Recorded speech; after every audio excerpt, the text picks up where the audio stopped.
Good afternoon. On behalf of the students at Mishawaka High School, I would like to welcome the candidates of the school board of School City of Mishawaka. We appreciate your participation in this event, which will provide us with information about potential board members and also give us an opportunity to participate in our own local election process. The format for today is an equal time question and answer. The candidates will be asked a question and each candidate will have 2 minutes to answer. The timekeeper has color-coded cards during the forum for timing. The green card equals a start, the yellow card is 30 seconds remaining, and the red card is stop. Candidates have been placed in random order from left to right on the stage, and we will rotate the first response in that order. The first question is, please share a little bit about yourself and why you're running for the school board. Ms. Lehman, you're first. Can you repeat that? I can't hear you very well.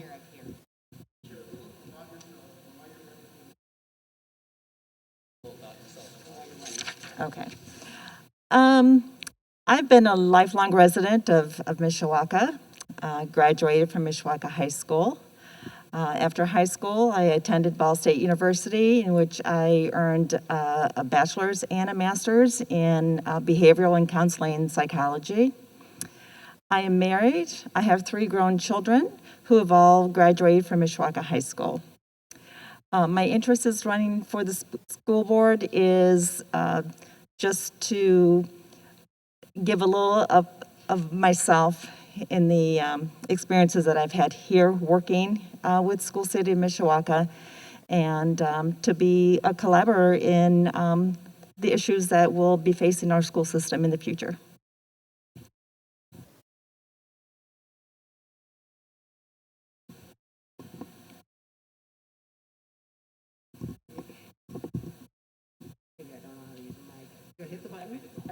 Is it on? Oh, it is. Okay. I also went to Mishawaka High School. Love being here. I graduated in 1996. I started going to college right out of high school and thought it wasn't the right thing for me at the time.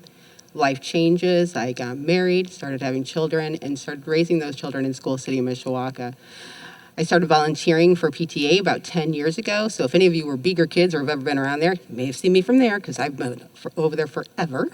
I've also had stints on the Mishawaka PTA Council and on the Res Board. I really have a strong passion for Mishawaka and how everything can work together as a strong community. I have 4 children now. My oldest, Jared, is 20. Some of you may know him. He went here, graduated 2019. Kind of can't miss him. He's a big kid. He has autism. He's about 6'3", 300. You don't miss that coming down the hallway, but he's a big sweetheart. I have 3 girls. Karma is 12. She just started at John Young this year. Maybe is 9. She is in 4th grade over at Beaker. And my youngest Rebel just turned a year on Saturday. I really put my name on the ballot because I was so disappointed that nobody else wanted to run at that time. And thank goodness other people showed up on the ballot and I wasn't there by myself.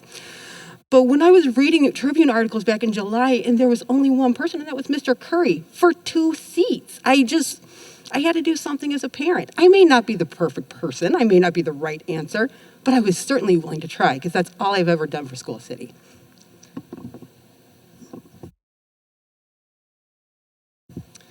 Thank you so much for having me and having all of us today. My name's Joel Dendu. I'm married with 3 young children. I went to Mishawaka High School, then Bethel College, then spent some time at Arizona State University, and then finally back here to Notre Dame for law school. I'm in a small law partnership with Richard Curry, have been for a little over 3 years now. I'm running for a number of reasons. First and foremost, I care about the success of Mishawaka schools, and I believe that I have the training and the experience and the life skills to contribute to that success. I, particularly at this point in time, I feel like I have very relevant experience to what's going on. For the past 4 years, our children have schooled at home for 3 or 4 days a week and schooled at Beeger for 1 or 2 days a week. My wife was a junior high English teacher before we had kids and before she stayed home with them. Homeschooling has worked out very well for us, but this hybrid situation where they would go to Beeger 1 or 2 days a week was just an awesome situation. And it seems like right now, with everything that's going on with the pandemic, that experience that we've had both as parents and as educators is going to be particularly important. So I believe that I can bring that experience to the school board at this time and really hopefully make a difference and again contribute to Mishawaka's success. Yeah, my name is Dick Curry. I'm a local.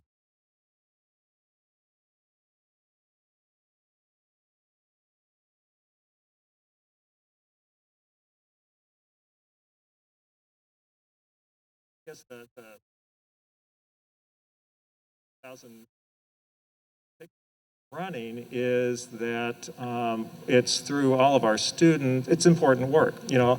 It's through all of our students that we invest in the future. You know, this is where we touch the future in terms of helping to mold it and equip, you know, our students and our children in order to move on with their lives after they leave the school system in a way that can, with the skills and the knowledge that can make them be caring, functioning adults, you know, parents and spouses and business employees. That's sort of the broad picture of why I'm running. It's to pay it forward. My education was very important to me and very helpful to me, and I want to be able to help convey that, you know, to the next generations. And a more specific reason is that I want to be able to continue the good things that we've put into place in the school system. Over the last 4 years, we've adopted a lot of new initiatives and policies that invest in the community and in our students. And we're just getting those started. We're getting them rolling off the ground. And I was a part of initiating many of those, and I want to be able to see them through to completion. Thank you. Unlike everyone else on the panel, I am not a graduate of Mishawaka High School, but I did spend more years here than any of them. I came here in 1980 from Culver Military Academy and became their athletic trainer and a physical education teacher. I graduated from Purdue with both a bachelor's and master's as an athletic trainer, and that was what I spent 31 years doing here at Mishawaka, was taking care of the athletes and their injuries and their rehab. I have one son who is a Mishawaka graduate. He is now working at Purdue University, which makes me happy since that's my alma mater. But I have a real interest in students, and I always have, and I think that's the reason I became an athletic trainer, because I wanted to help them at that age when it's so formative for them, especially in regards to their injuries. But I also became very closely oriented with several organizations in the area as far as scholarships are concerned, and that took me in another route.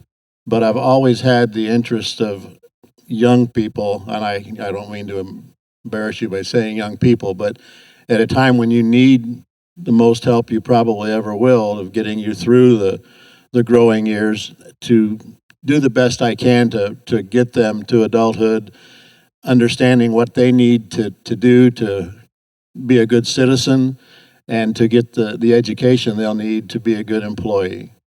And that's about it. I want to be able to still do that in retirement. I need things to keep me out of my couch and doing something instead of sitting around. So I would be happy to be elected to the board.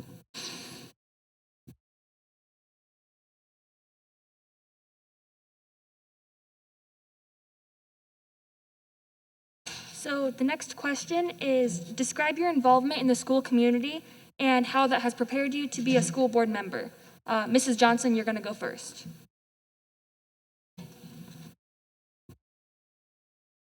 Okay, so as I said, I've spent a lot of time volunteering with the Beeger PTA. I actually got a little notification on Facebook yesterday on my memories that it had been over 11 years now that I have been part of the Beeger PTA board or been doing something over there.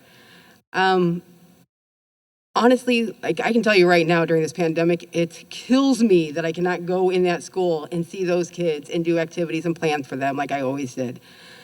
I really thrive on being around children.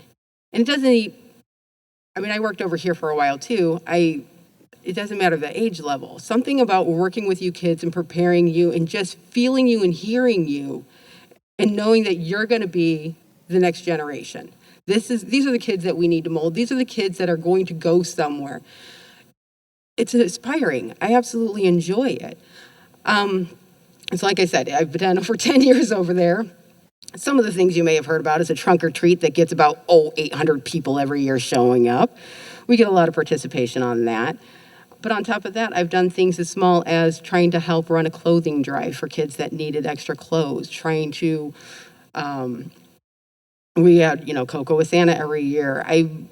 My focus has been over there for many years. I've done so much volunteering around School City of Mishawaka. I've done games, I've done anybody that's needed my help, I've done, but I've always done it with the thought that I'm doing this for a bunch of kids. At the end of the day, it's for the kids.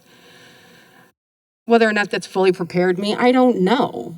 But what I will say is that I've always gone above and beyond and given everything I absolutely had. And as I've always told my kids, you definitely don't gain anything if you don't try. So here I am trying. I'm sorry, I felt like there were two parts to the question, and I only heard the first part. Would you mind repeating that, please? I'm sorry. Describe your involvement with the school community and how that has prepared you to be a school board member. Prepared me to be oh, thank you. The way you've been involved with the school. Community. There have been three main ways in which I've been involved in the school community, at least lately. First, I volunteer with the Mishawaka Education Foundation. I've been a board member with them for, I believe it's been about 5 years now. And there's a lot of legwork and a lot of grunt work that goes along with that. So say, for example, we held a golf outing this summer that raised, I think it was approximately $40,000 that's eventually going to make its way to Mishawaka students and Mishawaka schools. I was co-chair with that with Shar Spiker, Dr. Spiker's wife. I contribute financially to the Mishawaka Education Foundation, again, as a way of funneling those dollars here to the schools and to the students. And then finally, I am currently the volunteer mock trial attorney coach for Mishawaka High School. It's not looking like it's going to be happening this year, but this would have been my fourth year doing that. And all of those things have prepared me to be a school board member in a number of different ways. First of all, just a time commitment. So as I said regarding the Mishawaka Education Foundation, sometimes it is thankless work. Before our growing our dinner and auction event that occurred a few weeks ago, I was out actually with Mr. Schreiner as well. We were shuttling some things in the rain from Jane Wright's house over to the event center.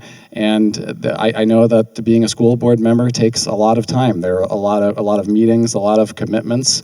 There are a lot of events to attend, and I'm prepared to do that if I am elected.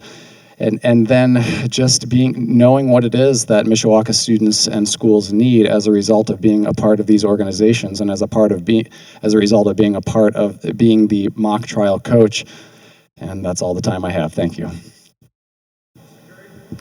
Okay, just 2 minutes.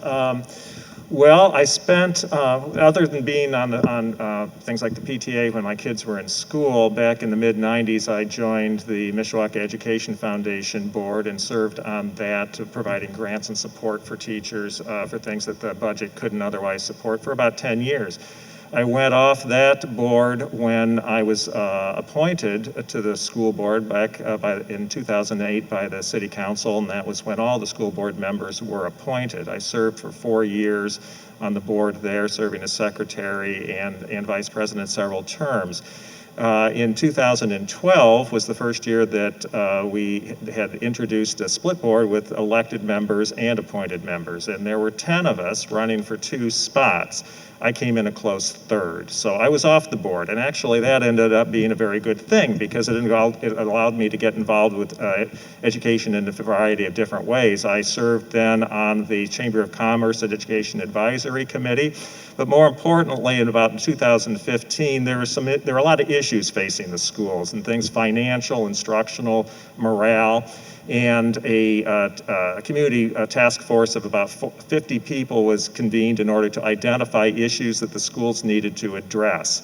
After that was finished, that sort of shrunk into a smaller group called the Community Collaborating Committee that I co-chaired with Marcia Wells and with about a dozen other people, and we dove into those recommendations with that larger citizens committee on how to identify and how to address improvements in the school system. We ended up making 15 recommendations to the schools, governing over a wide range of things, instructional, financial, facilities, all of which were adopted by the school board and formed the basis of a lot of the programs and initiatives that we're working on today.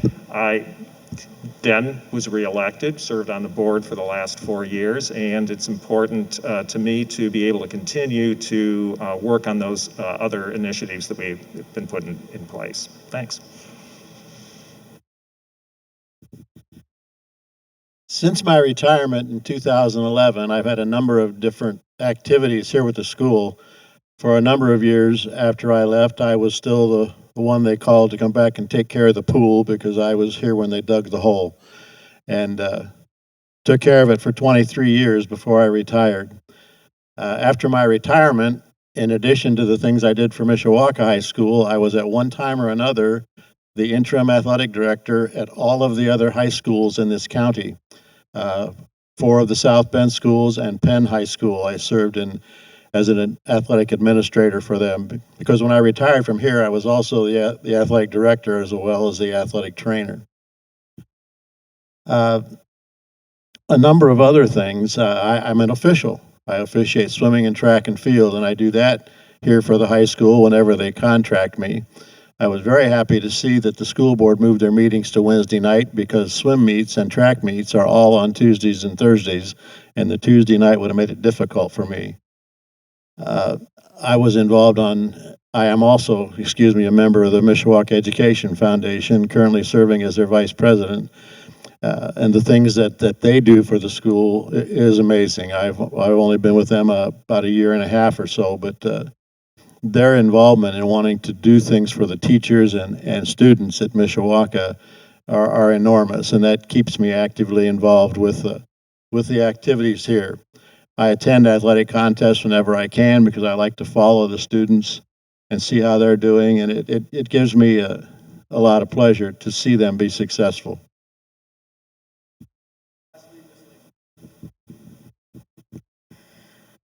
From day one, after my children were in school full-time, I've been an active parent. Whether it was in PTA, if my children were in any sports, I was there to, if I had to drive students, if we had to offer refreshments and so forth, involved in any clubs that they were involved in as a volunteer parent. After that, I began coaching here, and I coached the cheerleading team here for over 20 years before I retired a few years ago.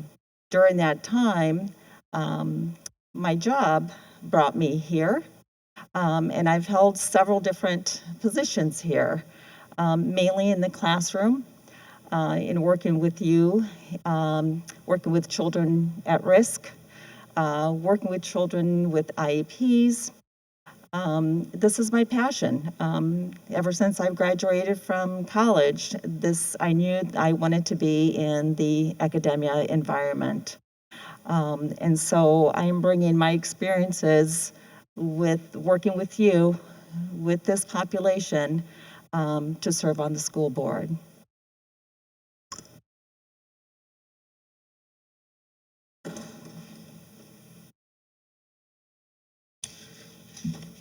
All right, oh goodness gracious, okay.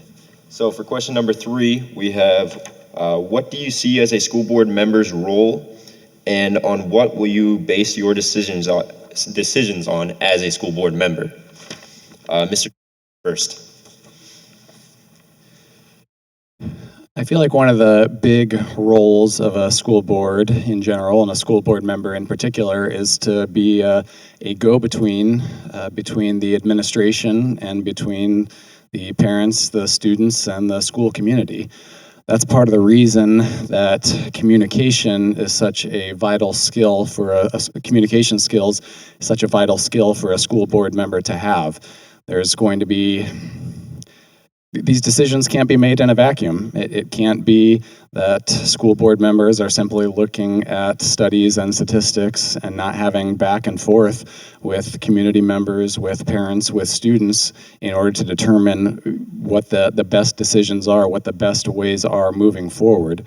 So that's really what I see one of the main roles of a school board and a school board member is a liaison or representative or a go-between between the administration and between the school community. I'm sorry, would you remind me of the second question, please, the second part of the question? Sure thing. What will you base your decisions on as a school board member? It would be a whole host of things. So whereas I just said that you can't look only at studies and statistics and those sorts of things, that obviously has to be a part of the decision-making process. There's a lot of data, a lot of factual information that's coming in right now, particularly when it comes to health information. So that has to be a part of the informative process. But again, it also has to be taking in the opinions and taking in the particular needs of the community, of the parents, and of the students. If one solution for a different school system is not going to match up with our needs, then that's something that has to be a part of the calculus. So it would be a combination of both looking at the data, looking at the studies, which, being an attorney, staring at papers for a long, long time is something that I'm used to, and then also communicating with the students and parents. Well, the primary purpose of the school board is to develop and oversee the implementation of policies that control the operations of the schools, and to reflect within that the community values and directions, to be citizens sort of oversight group for the schools. One of the things that people need to realize is that the school board, none of us on the school board, no matter whether you're the president or whatever, has any individual authority in terms of making things happen. The only time the school board has power is when you're sitting together with a quorum in a properly advertised public meeting, and that's when the school board can actually act. One of the things that the school board specifically does is hires the superintendent and oversees the superintendent's implementation of the policies that are adopted by the school board.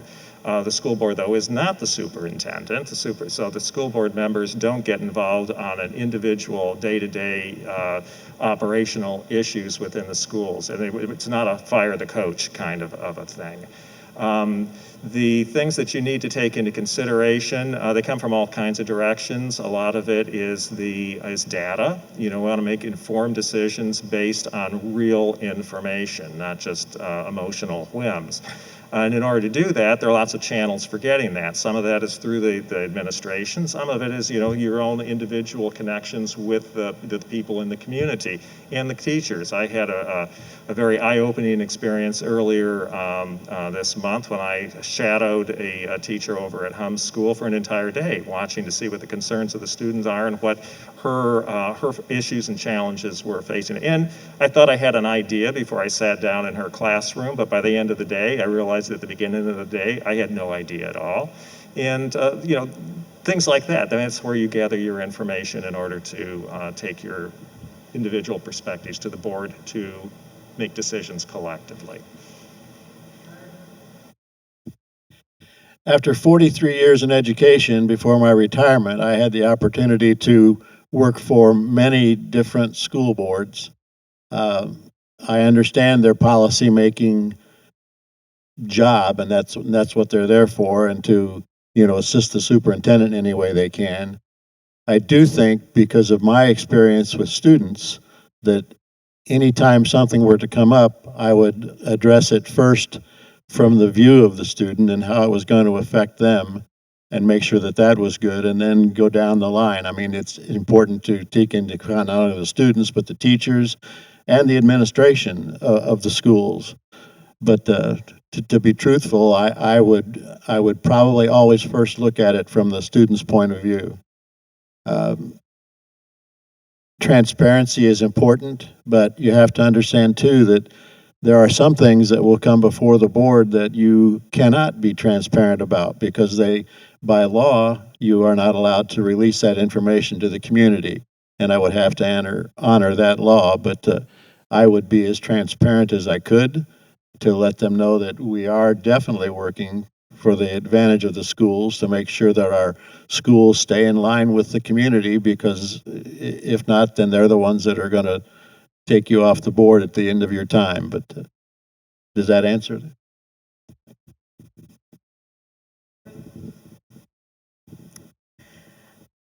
I believe as members of a school board, you have to react as a sounding board. And that takes the skill of listening. I believe that as a board, you need to listen to all your constituents, whether they're teachers, students, administrators, parents. You have to listen to all of those to see what is affecting our community and our schools. We need to be that sounding board and that representative for that group of people in order to make decisions that will ultimately affect our school children. We have to, again, we need to keep listening. It brings all these people together, and we have to collaborate in order to bring about changes, in order for our school communities to keep prospering as ours is.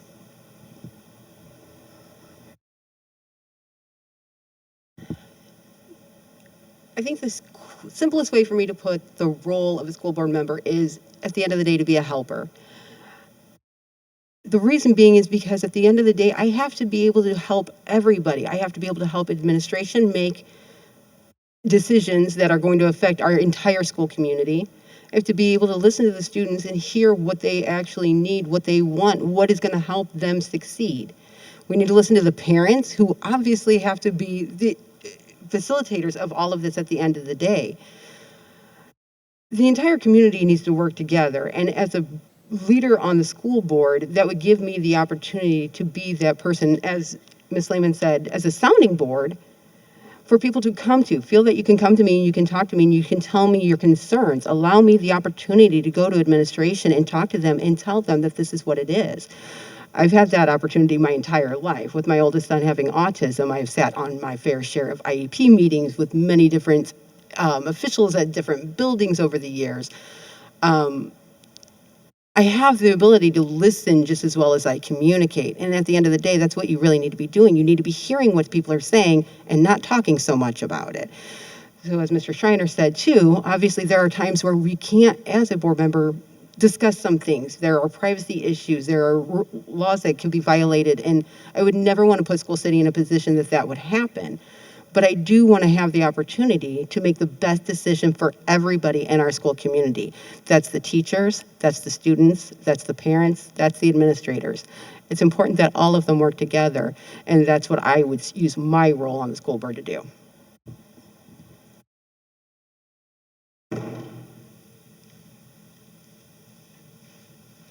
What do you see as the biggest challenge for our school district? Mr. Curry, you go first. One is, of course, the immediate thing, and that's the whole pandemic shutdown and all the challenges that we're facing now, and that's what I was referring to earlier when I said I shadowed a teacher earlier this month to see how that affected students and teachers. And that's an evolving issue, one that we are constantly adjusting to as we're moving forward, because we have to balance the safety with quality instruction. On a larger scale, though, it's what all schools need to approach, and that's being able to, as the measure of a school's success isn't really the grades you get in school.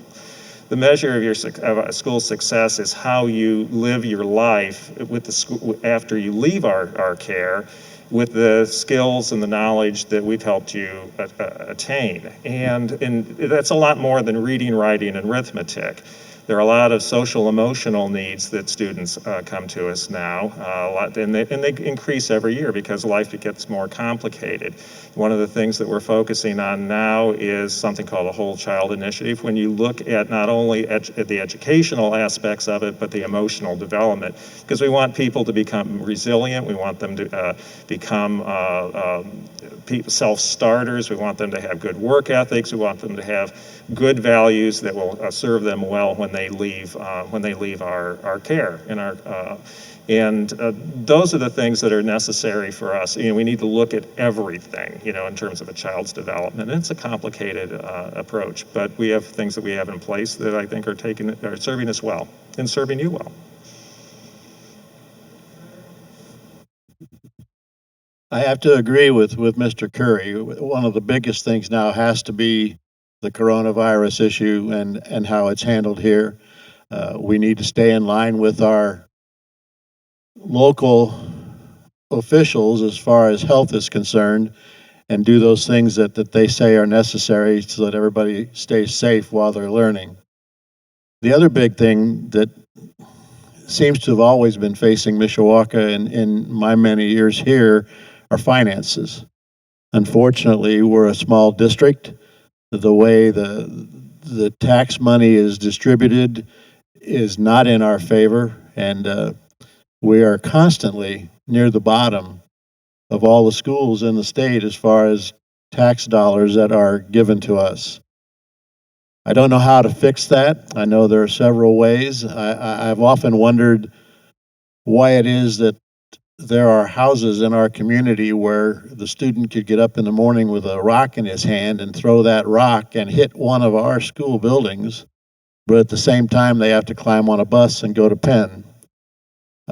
There, to me, seems to be some way that the state can look at this and our legislatures can even out some of the districts. Move a couple of boundaries would help us a lot, but that's a whole nother issue. Those two things said, little things come up from time to time, and they have to be dealt with, and I don't know what they might be, but whatever they are, I would do my best to make my decisions and keep us the great corporation that I think we are now. I agree with what's been said so far by the two gentlemen wholeheartedly. Another area that I think is a challenge and has been a challenge for several years is the learning apathy with some of our children and our students.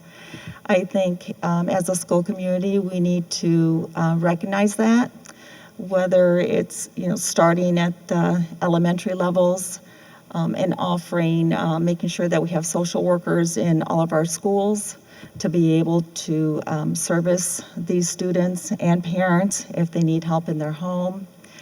I think at the high school level, I've seen it all the years that I have been here. I think we need to work on providing more programs for a lot of our at-risk students, whether it's more hands-on skills training, offering programs that some of our students can excel in that we haven't tapped into, whether it's in the arts or the music or what have you. But I like to see more programs evolved in working with some of our students that just are not academically inclined, but can excel in other areas. I'm going to have to agree with everybody here that the COVID pandemic is really putting a damper on everything as far as school boards are concerned right now. I can't imagine what it's like right now with the board, and every day it's got to be something new, wondering where the numbers are, wondering if it's going to, what school, is there going to be another, is there going to be a case, what's happening? It's a very scary time for sure. I mean, I will say I was justifiably concerned about sending my children back to school this year. I will say my oldest is in the young adult program over at Battelle Center, which is still an offshoot of School City of Mishawaka. And they have had no problems over there whatsoever, and they opened on time August 12th. Whatever they're doing, go study up because it's going well over there. But I was scared to death to send my elementary kid because I have a baby at home. The big thing is I don't feel that everybody felt they were being communicated with. Knowing things a week before school is supposed to open or postponing dates, now changing times of releases, it puts parents in a panic. These parents are, if they're lucky enough to have gone back to work, are already praying that they're going to be able to keep their jobs. This is a community issue. It's not just a school issue. This is everywhere. Everybody is affected by it. Beyond that, I would have to agree with Mrs. Lehman that we absolutely need to do more programs. Not everybody is college bound. That is absolutely for sure. I have a kid that is definitely not going to college, but it would have been great if more programs would have been structured for him. He was an absolute nut about art. It would have been fabulous to have things that, and knowing that maybe he could have had a part-time job, even in the school, sketching flyers or whatnot. These kids have opportunities, and these school buildings have the opportunities inside them. We need to work together with our school, with our outside community, and find those opportunities. All of my answers were stolen, so I'm going to attempt to blend them as best as I can.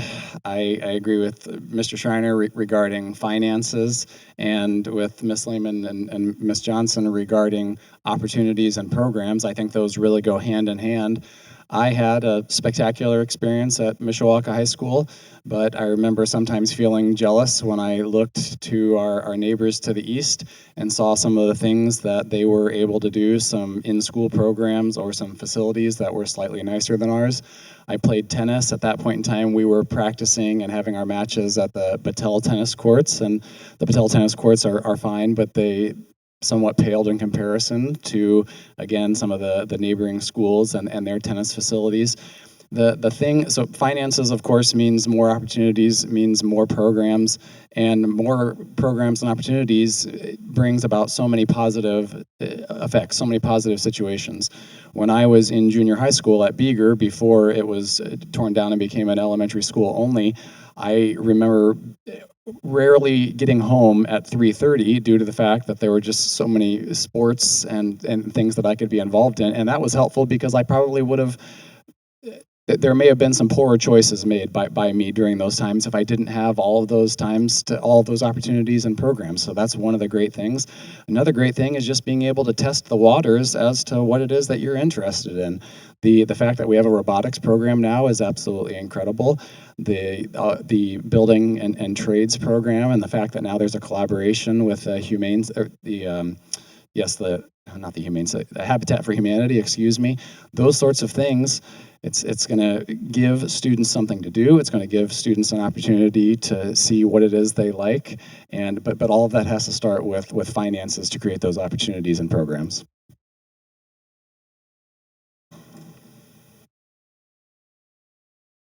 This is the final question of the afternoon. As an elected school board member, what do you hope to accomplish for the students of School City of Mishawaka? Mr. Schreiner, you'll be first. I hope to offer them the opportunity to do what they want, be what they want, and be successful at that. As I said, I'm a member of a number of different outfits here in the area, clubs and service clubs and the like. I'm very big on scholarship, but I also realize that not every high school graduate needs to go to college. Some of them, are better off if they learn a trade and something that will keep them employed, gainfully employed, to raise their families. before I retired, the Mishawaka Education Foundation had already started what they called Beyond the Cave here at the high school. And for about 4 years, I was the person here at the high school that would meet with parents and students to decide what do they want to do. I mean, is college in their future? And if it is, how can we be of help to them to find out what college they want to attend? What are they looking at as far as a major when they get to college, or do they want to go into medicine? Do they want to go into law? Do they want to go into finances? And a lot of times these parents and students would come to see me as I was working in that capacity, and they had no idea. They had no idea of scholarships that were available because college is very, very expensive. When I went to Purdue back in the 60s, oh my God, I can't realize I'm that old. Anyway, my tuition to go to Purdue in the 60s was only $162 a semester. Now, that's ridiculous. I was able to make my college tuition with the summer job that I had. But that's not the case anymore, and I hate seeing these people that are burdened down with college debt. And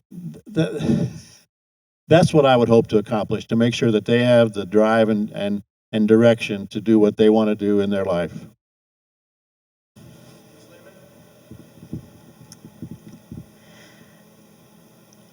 What I hope to accomplish if I'm elected on the school board is to give 100% of my service. I think it's important, as I think all of us have touched on earlier, is that a school board is a sounding board. And I want to be that listening ear. I want to make sure that when I am approached with an issue or a concern, that I bring it to the board or to the administrators or whoever we need to, to be in contact with. I think my experiences in working with School City of Mishawaka over 20 years will help me do that. I think I want to accomplish making sure that we are a collective team, a collaborative team, one that will truly listen to what is the needs of our school community, not anyone else's, but ours, and then present those situations and move on and hopefully, find ways to make things better and to achieve our goals.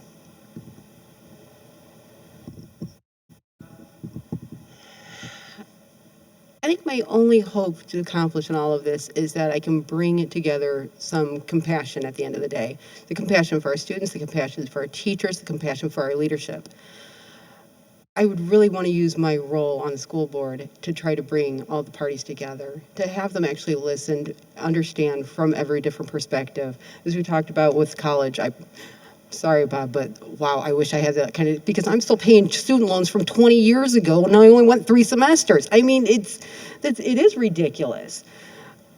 Not every kid is college bound. I wish I would have known that before I put the money out for it. I should, there were other opportunities. I think I want to accomplish just making sure that our kids are happy. If our kids are happy, if our teachers are happy, if our administration is happy, we're all going to get along a lot better. Happy children are also going to be more successful children by a long shot. That's all they need. If they can be happy, they will have all the success and goals and tools right in front of them. They just have to be willing to work towards it. And they start by feeling it on the inside, and you feel that by having that bit of happiness.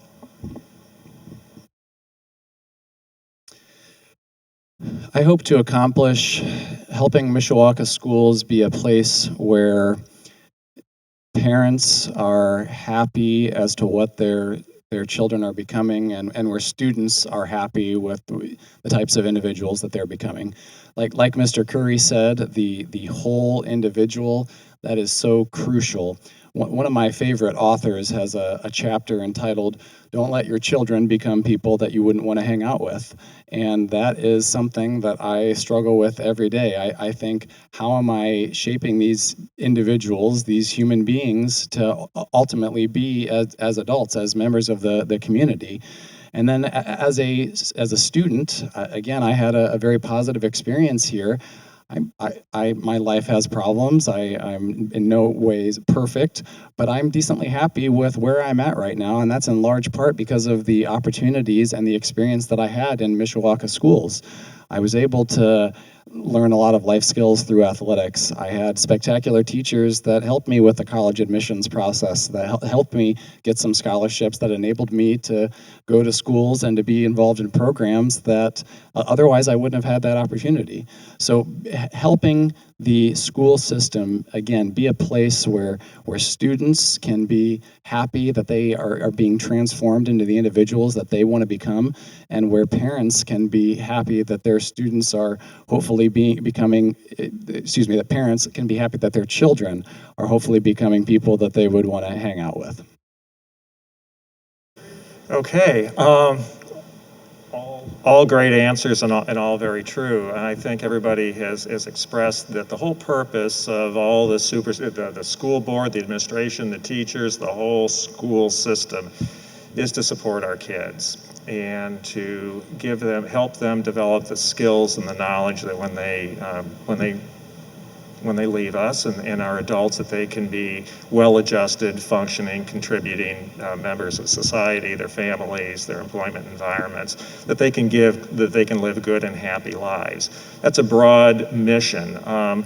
And a lot of things play into that. A lot of what we really want Mishawaka schools, what I really want, and I think all of us want Mishawaka schools to be, is the destination of choice in this area for families who want the best possible education for their children, and for educators who want to make a good life making a meaningful difference.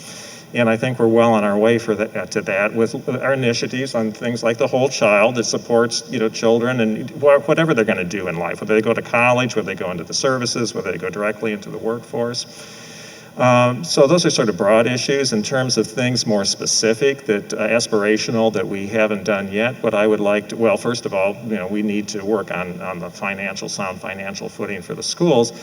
But for the community, the students, what ultimately I would like to be able to see is preschools in all of our elementary schools. There's a huge need for that. Studies show that children who are involved in quality preschool have a much better performance in life, in upper grades as they move forward. Parents and families need that support for preschool support so that they can provide for their families, and for the schools and the finances, that encourages people to come to us, and the state provides us money on a per student basis, which is critical to our success. So we want to maximize the number of children that we can serve in order not only to serve them, but to gain the resources that we need in order to effectively serve them and support our educators, our teachers in the classroom. That is going to end our candidate forum. Thank you guys for coming out this afternoon.